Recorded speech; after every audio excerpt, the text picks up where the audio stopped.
उत्तर प्रदेश के एक छोटे से कस्बे सोहनपुर में एक बुजुर्ग दंपत्ति रहता था, गोपाल और शांति देवी। उनका एक बेटा था, राहुल, जो नौकरी के सिलसिले में शहर में रहता था। गोपाल जी की उम्र लगभग 60 से ऊपर थी, लेकिन उनके चेहरे पर हमेशा एक शांत मुस्कान रहती, क्योंकि वे मानते थे मेहमान भगवान होता है और सेवा से कभी कोई गरीब नहीं हो जाता। उनका घर बहुत बड़ा नहीं था, बस 2 कमरे, एक छोटा सा आंगन और सामने तुलसी का चौरा, पर दिल इतना बड़ा कि पूरा गांव समा जाए। एक दिन तेज बारिश हो रही थी। आसमान में गड़गड़ाहट ऐसी थी मानो बादल आपस में लड़ रहे हों।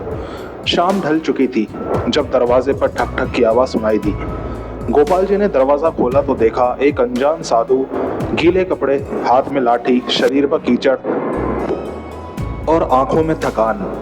साधु ने धीमे स्वर में कहा, बाबा, रात भर के लिए आश्रय मिल सकता है? बारिश में बहुत दूर से आया हूँ। गोपाल जी बिना एक पल सोचे बोला, अरे क्यों नहीं महाराज, यह घर आप ही का है, आइए, अंदर आइए। शांति देवी पहले तो घबराई, क्योंकि अनजान लोगों को घर में ठहराना आजकल जोखिम भरा माना जाता था। लेकिन गोपाल जी ने कहा, अतिथि भगवान होता है। अगर भगवान मेरे दरवाजे पर आए हैं तो मैं स्वागत करने से क्यों डरूं? गांव की परंपराओं पर उनका अटूट विश्वास था। घरेलू हालात बहुत अच्छे नहीं थे। रोज रोज दाल रोटी भी मुश्किल से जुड़ती थी, पर उस रात शांति देवी ने अपने हिस्से का खाना भी साधु को दे दिया। वह बोली, आज साधु महाराज हमारे घर आए हैं। हम खुद कभी कभी भूखे सो सकते हैं, पर हमारा मेहमान नहीं। साधु ने उनके चेहरे की ओर गहराई से देखा। शायद उसकी आंखें नम हो गईं। रात को गोपाल जी ने साधु के लिए अपने बिस्तर में चटाई बिछा दी और खुद आंगन में लेट गए। साधु ने कहा, ऐसा मत कीजिए, मैं बाहर ही सो जाऊंगा। गोपाल जी हंस पड़े, नहीं महाराज, आप अतिथि हैं, आपको तकलीफ होगी तो पाप मेरे सिर पर लगेगा। अगली सुबह जब गांव वालों को साधु के आने का पता चला तो कुछ लोग खिल्ली उड़ाने लगे। कई बोले, गोपाल चाचा तो भोले हैं, आजकल कौन साधु साधु रह गया है, कहीं चोर ना हो, कहीं ये उन्हें धोखा ना दे जाए। पर गोपाल जी अपनी जगह अडिग थे। उन्होंने कहा, भीतर भगवान बसते हैं। अगर मैं शक की नजर से देखूं तो मैं अतिथि देवो भव का अपमान करूंगा। गांव वालों ने कंधे उचकाए और आगे बढ़ गए। 3 दिन तक साधु घर में रुके। वे दिन भर पूजा जप करते और शाम को गोपाल जी से बातें। उन्होंने कहीं भी कोई भी लालच नहीं दिखाया, ना ही कुछ मांगा।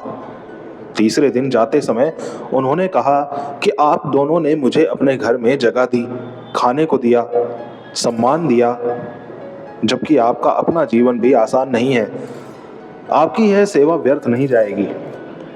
भगवान आपको अवश्य प्रतिफल देंगे। गोपाल जी मुस्कुरा दिए, महाराज, आपका आशीर्वाद ही काफी है।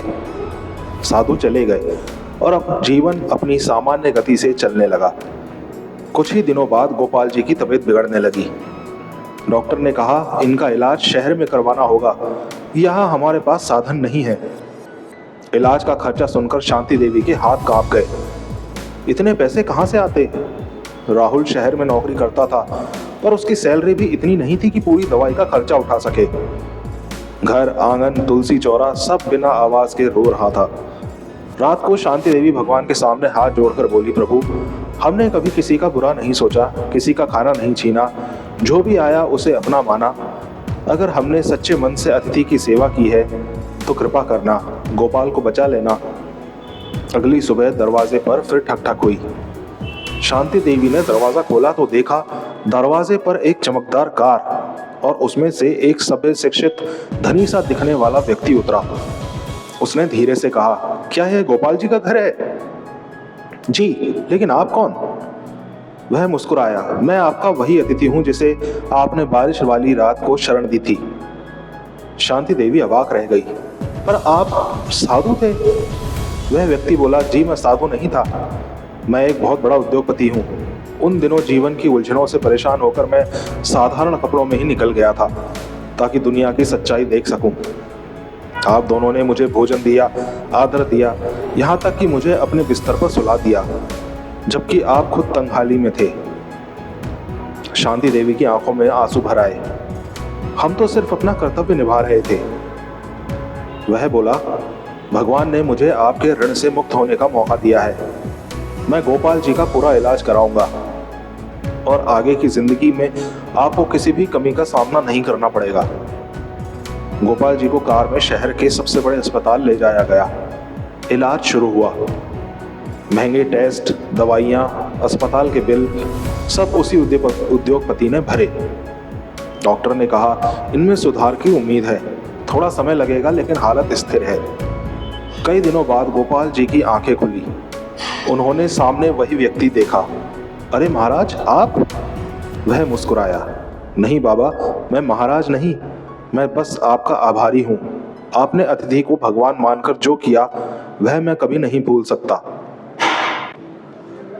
गोपाल जी की आंखें भर आई। कुछ महीने बाद गोपाल जी पूरी तरह स्वस्थ हो गए। उस उद्योगपति ने गांव में एक छोटा सा अस्पताल बनवाया ताकि किसी और गांव वाले को शहर जाने की कभी आवश्यकता ही ना पड़े। उसने गोपाल जी और शांति देवी को अस्पताल का संरक्षक बना दिया। राहुल को भी नौकरी मिल गई। गांव वाले जो पहले मजाक उड़ाते थे अब सम्मान से कहते, गोपाल चाचा की सेवा ने चमत्कार कर दिया। सच ही कहा गया है, अतिथि देवो भव। एक दिन उद्योगपति फिर गोपाल जी के घर आया। वह बोला, मैं आपको धन्यवाद देने आया हूँ। आपसे मैंने यह सीखा कि दुनिया में धन, भवन, संपत्ति नहीं, दिल की सफाई मायने रखती है। आपने मुझे भगवान की तरह सम्मान दिया, जबकि आप जानते भी नहीं थे कि मैं कौन हूँ। यह प्रेम मैं कभी नहीं भूलूंगा। गोपाल जी ने उसका हाथ पकड़कर कहा, बेटा, हिंदू धर्म की एक बात सदा याद रखना, जो अतिथि हमारे घर आए वह भगवान का ही रूप होता है। हम उसकी सेवा नहीं करते बल्कि भगवान की सेवा करते हैं। उद्योगपति की आंखें नम हो आईं। वह बोला, आपकी सीख मेरी जिंदगी का आधार बनेगी। साल बीत गए। गोपाल जी पुण्यतिथि पर गांव में बड़ा भंडारा हुआ। हर व्यक्ति कहता, गोपाल जी का जीवन हमें सिखाता है कि अच्छाई कभी व्यर्थ नहीं जाती है। शांति देवी ने अपनी पोती के कान में कहा, बेटा, याद रखना, मेहमान से कभी मुंह नहीं मोड़ना। जो हमारे द्वारे आता है वह प्रभु का भेजा हुआ होता है।